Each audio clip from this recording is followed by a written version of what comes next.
Hey everyone, and welcome to Make Business Better from Quartz. I'm Zach Seward, the CEO and co-founder of Quartz.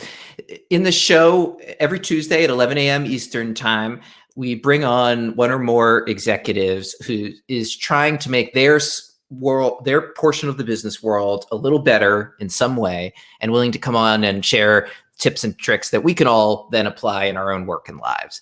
For today's episode, the topic we're going to be tackling is how to be a better ally at work. And our guest is Shannon Schuyler, the Chief Purpose and Inclusion Officer at PwC in the US. We've been tackling variations on this question in the last several episodes as we approach 1-year anniversary of the protests that erupted in the US following the murder of George Floyd, and then a lot of corporate actions in the wake of huge protests across the United States that made really huge and strong commitments to being more inclusive workplaces. And we're now a year away, a year since then, and trying to look back and see what progress has actually been made in a year, and more importantly, what still needs to be done. As always, we start these episodes with the Quartz Essentials. And for today's episode, I wanted to take a look at this question of allyship, since when we bring in Shannon, she'll have a lot to speak to this topic on. This is a study done last year by Lean In that I thought was pretty striking. I'll walk you through the findings here. The survey asked people at work, white-collar workers across the US, a series of questions, and one of which was, do you view yourself as an ally to people of color in your workplace? And among white men and white women, about 80% said, yes, I view myself as an ally. But as you might imagine, when the question was put to people of color in those same workplaces, Black women and Latina women were far less likely to say that they found themselves with allies in their workplace. And to the extent that they did have allies, they were more likely to find them among fellow Black women and Latina women than among their white colleagues. So clearly a disconnect between white colleagues feeling as though they are allies to their colleagues of color, and their colleagues of color not seeing it quite the same way at all. I want to dig into the cause of that disconnect and a lot more questions about what consists of allyship in the workplace. And as I said, we have the perfect guest for that topic. It's Shannon Schuyler, who we'll bring in now. Shannon is the Chief Purpose and Inclusion Officer at PwC, a role she's played for the last 4 years, but she's been at PwC for over 24 years, I believe. And we'll spare people the full resume, but I do want to hear a little bit about that history. Shannon, thank you so much for joining us today. Thank you so much. Really looking forward to the conversation. So while the pandemic's been going on, and we've been taking advantage of the fact that so many of us are working from home, and before diving into the topic of the day, just getting to know each other a little bit through our home offices. So if you wouldn't mind sharing, I understand you're in Chicago today. Is there something in your home office there you'd willing to share with the audience? No, absolutely. So it becomes your home away from home. And so come down here every morning, and a couple of things that I really get inspiration from. One, Francine Turk is the amazing artist. She's actually in Chicago, and I have a painting of hers that just inspires me every day. And then I have behind me all these pictures of my husband and my son and my family, along with, just because this was a special ad, best mom ever for Mother's Day this year. And so this now sits behind me as well. So, and of course, the only thing that beats that is now the 100 pair of glasses that I have underneath, because my eyes have gotten pretty bad from being online every day. But that's kind of what's behind me. Well, congratulations! Huge honor. Yeah, I know, huge.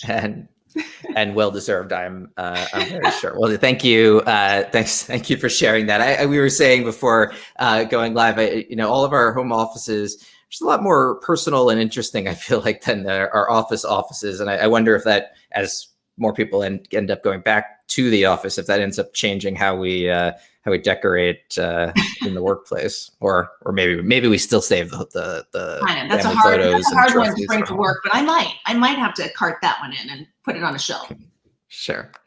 Well, so I started with this question of allyship because I know you have a lot of thoughts on this question, and I thought it important to highlight that apparent disconnect, at least in terms of probably an understanding of what allyship means. So let's start with basics.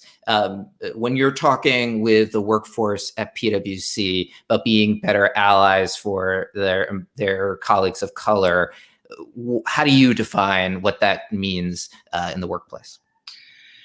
We really say that it has to be something that you're willing to be actively giving of yourself and giving of the privilege that you have for someone else. And I think when you even went through what you shared, people tend to think of an ally as, I'm on your side, I can be a little bit passive about it. And I think that it really has gone to this notion of you can't be an ally and be a bystander. You can't be an ally and hear somebody say something, even if you're not a part of it, and not stand up and say something different. You can't be an ally if you're not willing to actually own the privilege that you have and how you need someone else to be able to feel that and give of yourself.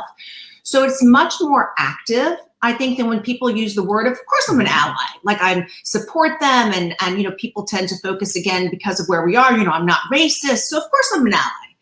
But they're not willing to actually take those steps and truly be an upstander, right? They're not willing to actually go and say, well, what does that mean? And what then do I have to do? Not just passively, I'm thinking the right things. And I think when we talk about it internally, it's going to that step. It's not just saying, I'll stand next to you, but it's I'll stand next to you and I will change my actions and behaviors and support you in yours in ensuring that you have a stronger place within our organization or with society. And that's very different than I think the casualness sometimes that people have used the word ally. Yeah, that distinction makes a lot of sense. It seems similar, for instance, to companies describing themselves as not racist versus actively anti-racist.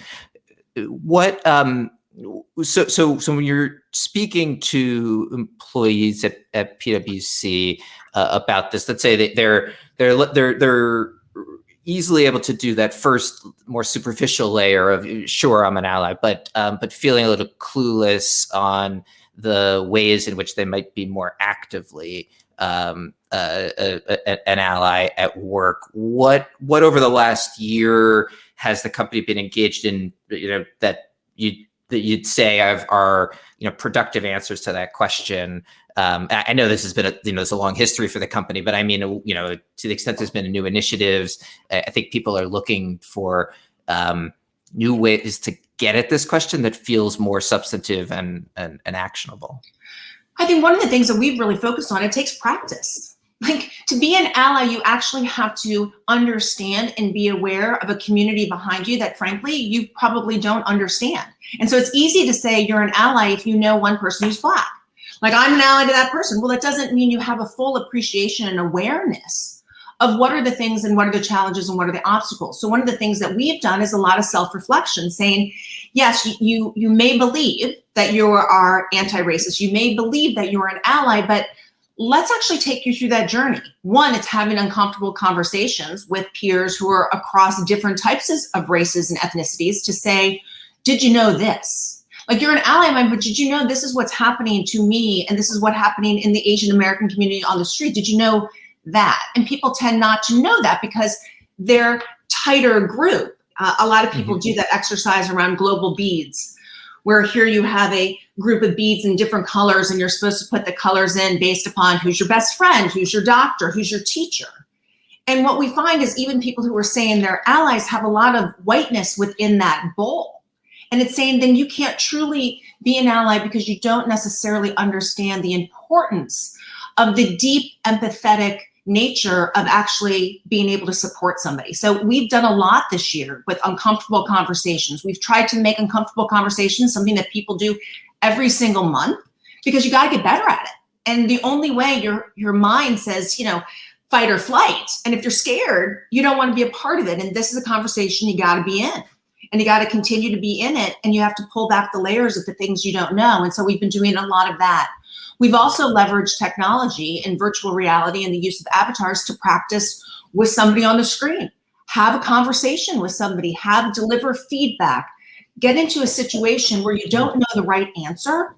And let's figure out, how do you get to a better place when you practice and when that's a part of it. And so we were doing a lot of that and encouraging people to get involved and engaged also with badging, to say this is, again, not something that's nice to have, just like an upskilling or a technology badge.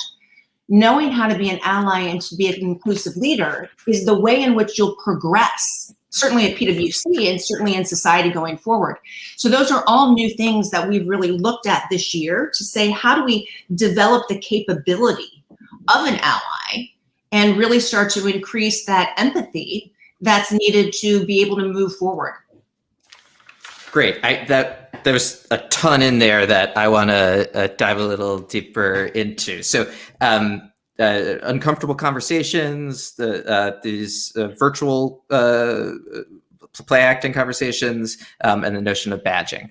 So first, on uncomfortable conversations, is that the term you're using to describe them internally? We do. We call them uncomfortable conversations. It's really interesting. Yeah.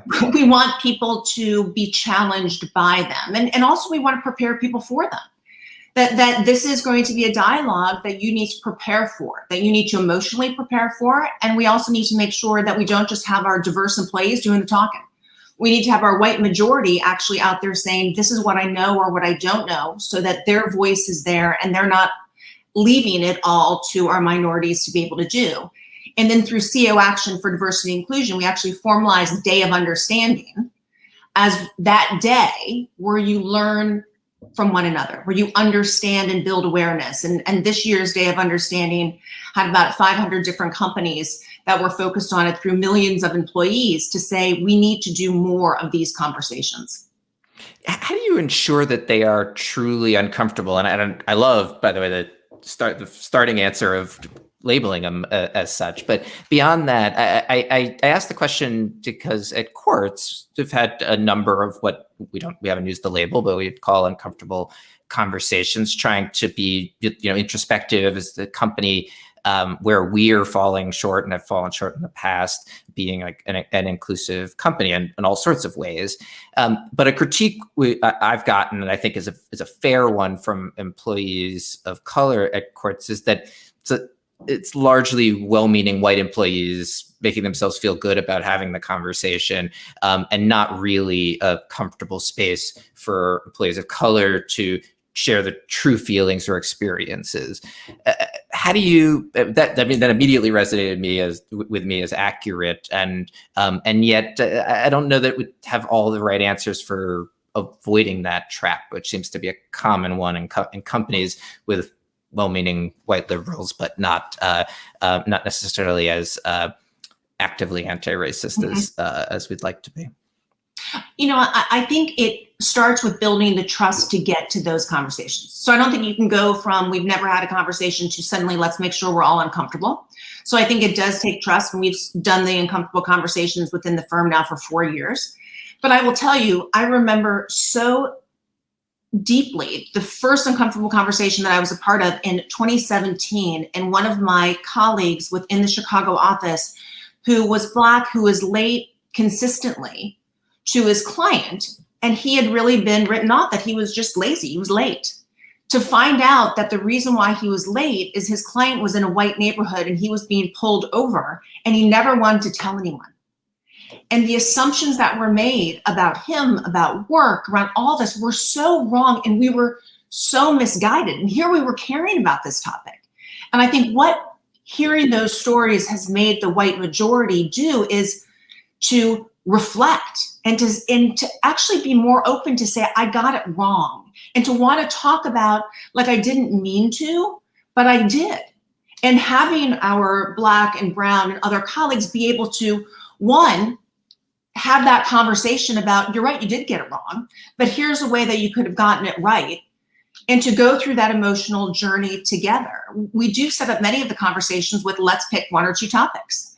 And, going into the conversation that you're going to be talking about the murder of George Floyd. You're going to go in talking about, what happened, in January 6th. You're going to go in talking about these things. And so people are prepared that that's where the discussion is. And I think one of the things that we've learned is you have to have preparation so people can emotionally get to that part, especially when we're doing it within our work days, because it's kind of hard to stop a client call or stop the interaction and suddenly get on an emotional call where people are ending up in tears and then get back to where it is. I mean, so I think the setup is really important to what comes out of it and the expectations as well.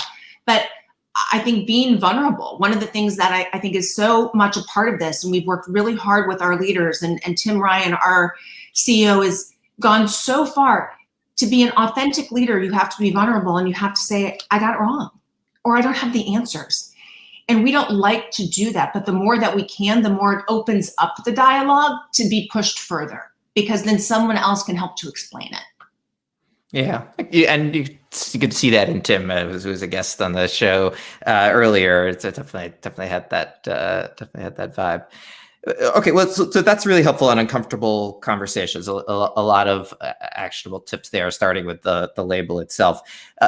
Then in the middle there, you mentioned VR. So I think we're all familiar with interactive webinars that take you through workplace situations and you have to make a hard decision.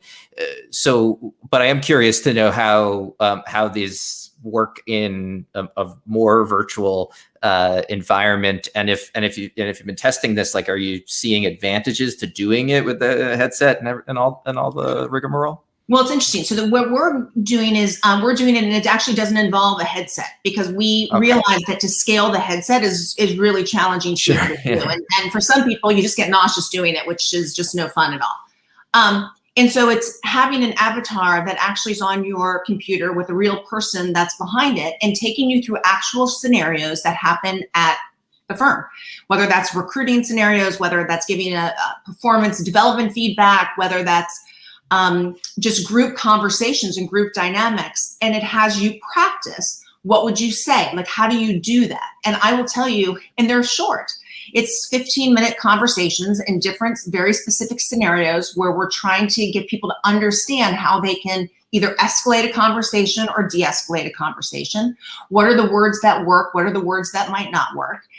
And you go through it, and what we realize is people who think that they're good at it, myself included, but staff and partners on all sides and all races and genders and ethnicities realize they weren't, because it's hard and you have to continue to practice it, and you have to realize that words matter and your tone matters and your approach matters. And so the more that people have a chance that they can practice that in a safe space where then a coach can come and say, how did you feel about that? Let me tell you what would have maybe de-escalated that.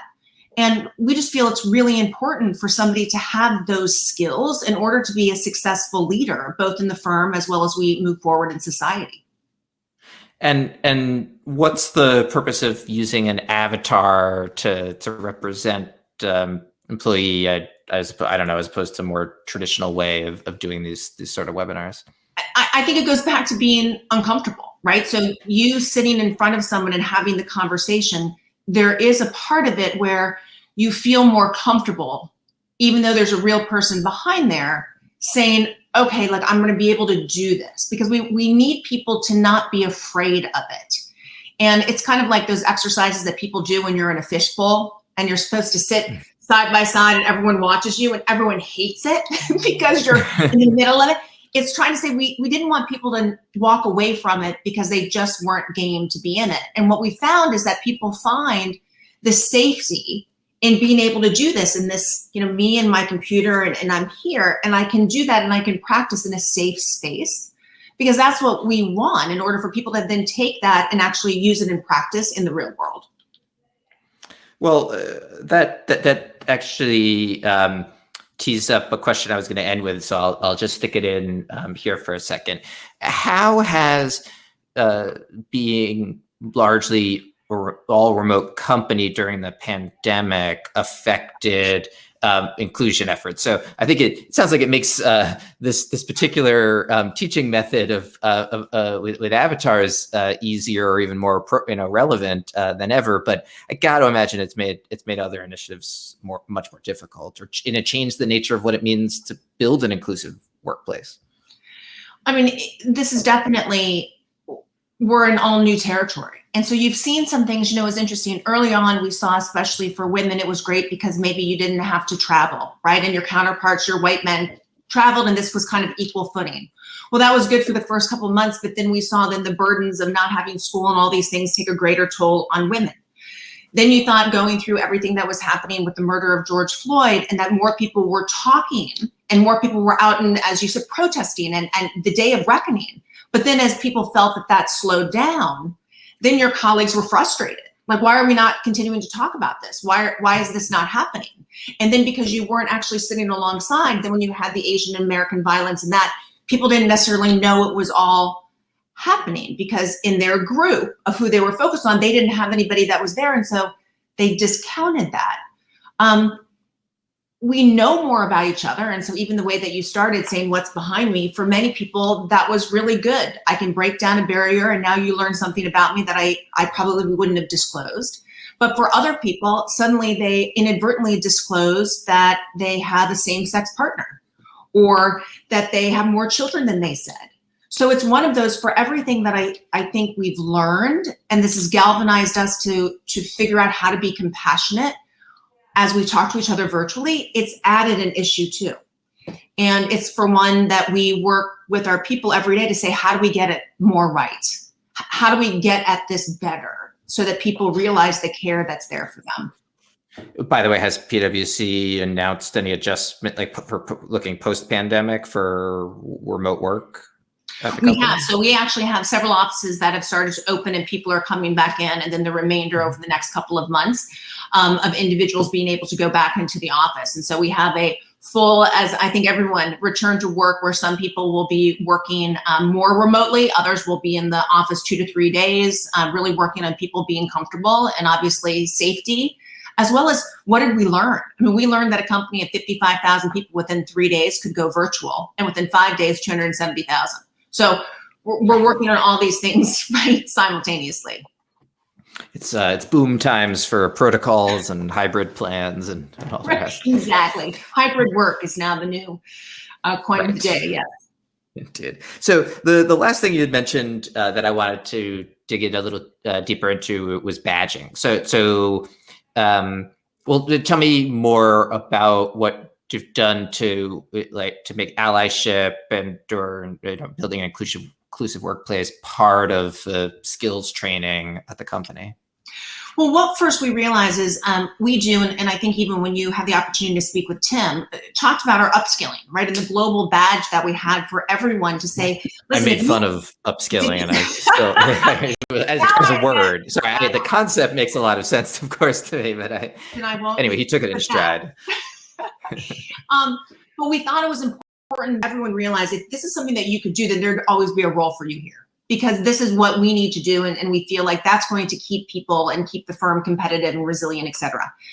When we started to look over the last year, we felt as committed that we needed to have inclusive leadership. We needed to have diversity and inclusion, something that was of equal weight, that you could not get along here unless you demonstrated both acquiring skills as well as mastery around it. So both gaining the knowledge, similar to what we did with the technology badge, as well as then demonstrating the skills and continuing to be more sophisticated in how you could deliver and show those skills.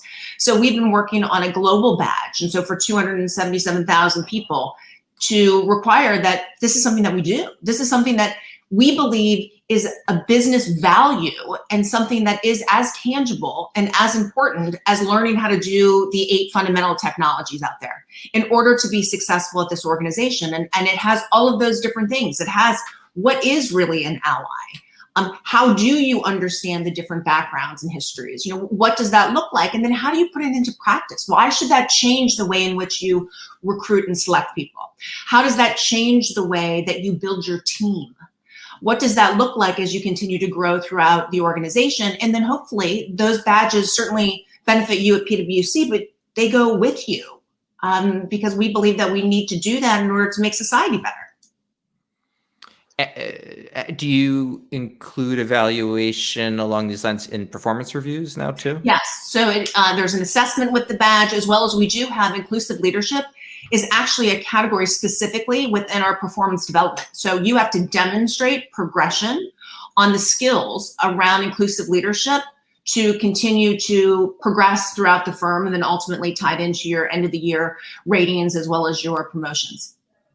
It's making me think, in my industry, media, for the longest time, there was this a bias in traditional news organizations against like the digital types, and it was hard to make a career coming out of the web newsroom. But then, of course, that shifted, and that was like the way to the top. And look at me now, running a news organization. It's awesome to imagine a world in which like mastery at building a diverse and inclusive teams is could become that kind of skill that works your way up the ladder the way digital skills have been. I said use media because it's the thing I know, but it's really been true in every industry over the last 2 decades. Do you think it's a great vision? Is that something like that possible, where someone's rising through the ranks on primarily on the backs of their skill as an inclusive leader? I mean, I believe that everything that we do now, whether you're talking about how your people progress, whether you talk about your stakeholders and whether they're regulators, whether they're shareholders, whether they're consumers, they have an expectation that you have a position around society that will actually bring it together. And I think you have CEOs now that are in their role, and frankly, many of them had no idea that they would be a CEO and that people would be saying, you have no sidelines, you need to comment on all these things, and we're going to buy your product or not, and we're going to buy your shares or not unless you do it. So I think what we've even seen over the past year and a half is this focus on the credibility of a brand and the credibility of the leaders who run those brands, who are the ones who actually have figured out, how do I have a voice? How do I believe in it? And the one thing that we're really seeing from CEOs is now I have to make sure that everybody has that. I need to make sure my CFO is thinking of that, because when we do a merger or an acquisition, we have to think about what that means and what that looks like. I need to have procurement think about that, because it matters who we do JBRs with and the types of organizations that are in our supply chain. So I actually think now it's kind of moved from this HR topic to one that truly is a skill that there's great value add to the resilience of a business. And frankly, there's an expectation that those leaders who are going to be talking are really bought in and knowledgeable, self-aware to say what I don't know, but are knowledgeable enough to really have a dynamic conversation about it and to be credible. Yeah, that makes a lot of sense. And those who are coming off looking like deer in the headlights are going to be seen as a liability from now on as well. Well, let's leave it there. I really appreciate Shannon all the insights and for coming on. I appreciate and hope you have a great rest of the day. Well, great. Thanks so much. I really appreciate it. Have a great day. You too. That's it for today's episode of Make Business Better, but we'll be back here next Tuesday at 11 a.m. Eastern Time, as always. In the meantime, follow us on LinkedIn, on Facebook, on YouTube, your platform of choice, to be notified whenever we go live. Until then, have a great week. Bye.